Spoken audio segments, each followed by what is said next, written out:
Ladies and gentlemen, there comes a moment in every unbalanced relationship that changes everything. Not when you argue, not when you plead, not even when you threaten to leave. The real shift happens in silence. It happens the moment you stop trying. When you've been dealing with an avoidant, you know this pattern well.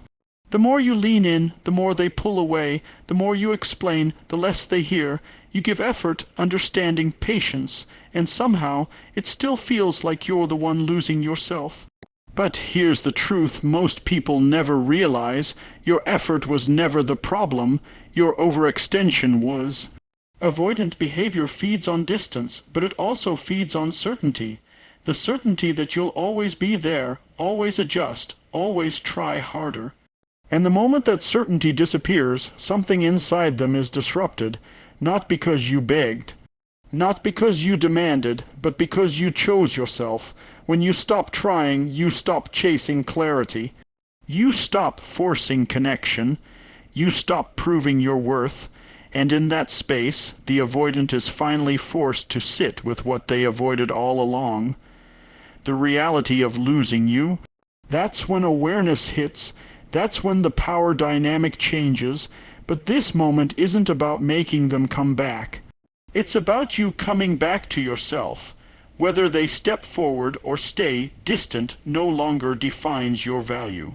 You are no longer reacting, you are deciding.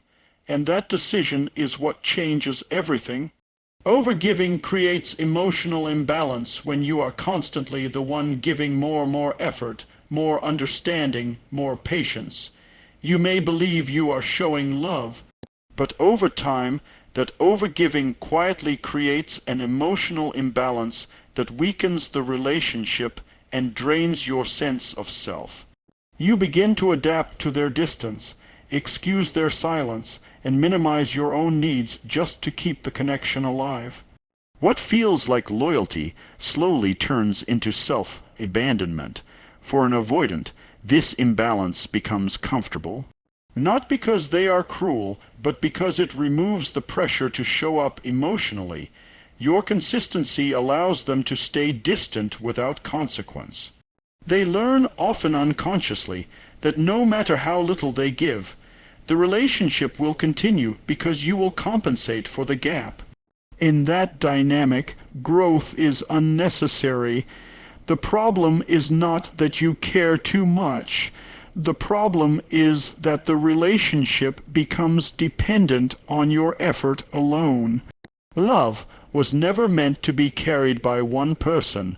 When you are always the one initiating, repairing, and reassuring, the connection stops being mutual and starts being conditional on your endurance. The moment you stop overgiving, the imbalance is finally exposed. There is no longer someone filling the silence, smoothing the tension, or holding the relationship together by force. And that is when the avoidant feels the weight of what was missing all along, not because you explained it, but because they now have to face the space you once filled. This is why stopping is so powerful. It's not about withholding love, it's about restoring balance. And in restoring balance, you send the clearest message possible. Connection requires two people, not one person trying hard enough for both. Chasing pushes an avoidant further away. When you chase an avoidant, it feels like you are fighting for love, but psychologically, you are triggering the very response that makes them retreat. Every follow-up message, every attempt to clarify, every emotional explanation meant to bring closeness instead signals pressure to someone who fears emotional dependence. What you see as connection, they experience as loss of control. Avoidants are wired to protect their independence. When they sense someone moving closer, especially emotionally, their nervous system goes into defense mode.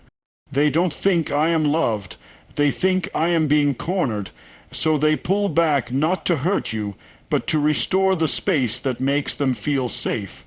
The more you pursue, the more they associate you with discomfort rather than connection, Chasing also quietly trains them to disengage. When you do all the emotional labor initiating conversations, resolving conflict, reopening closed doors, they never have to step forward on their own. Your pursuit removes the need for them to choose you, and without choice, there is no genuine intimacy.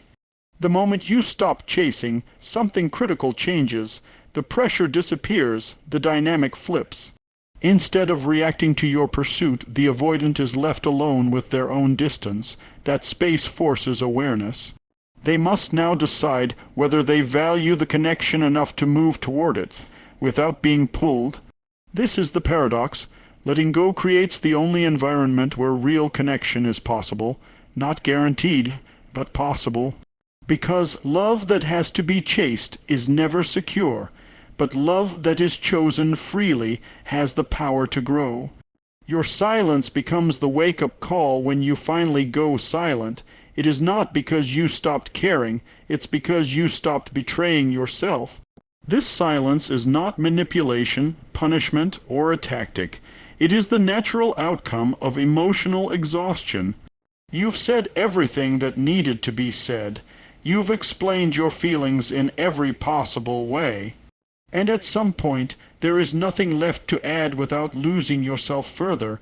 To an avoidant, your silence is unfamiliar, and that's why it's powerful. They were accustomed to your presence, your messages, your emotional availability. Even if they didn't respond consistently, they relied on the certainty that you were there. When that certainty disappears, the emotional environment shifts.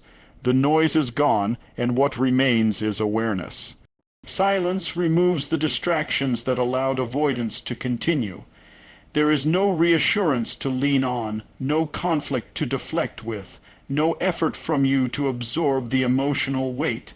For the first time, the avoidant must sit with the consequences of distance.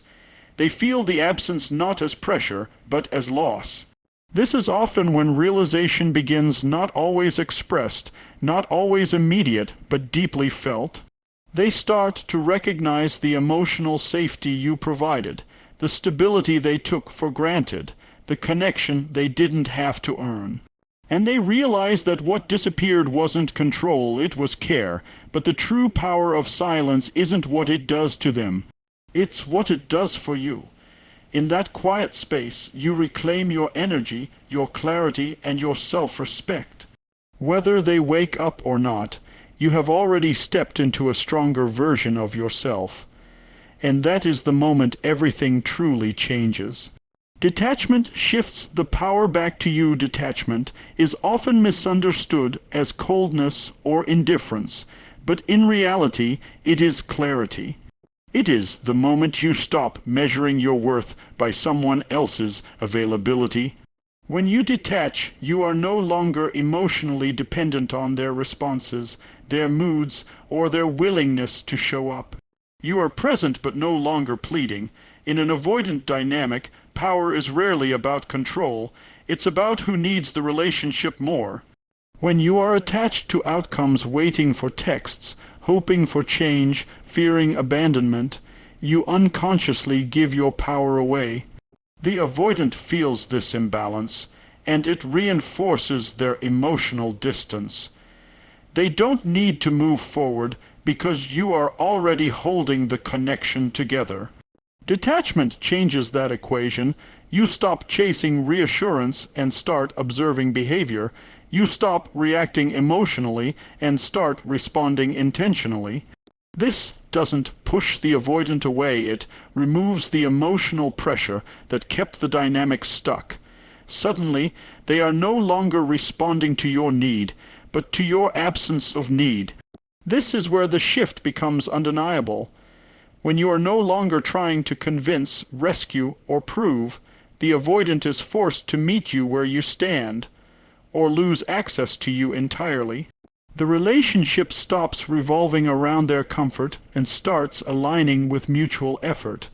Most importantly, detachment restores your self-respect. You realize you can care deeply without abandoning yourself. You can love without losing your center.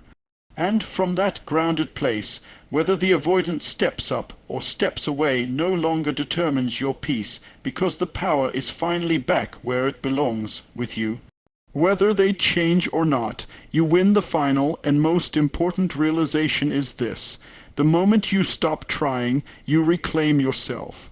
For so long, your emotional state was tied to their behavior, their texts, their distance, their inconsistency. Your peace depended on whether they showed up. But when you let go of that attachment, you break free from the cycle entirely.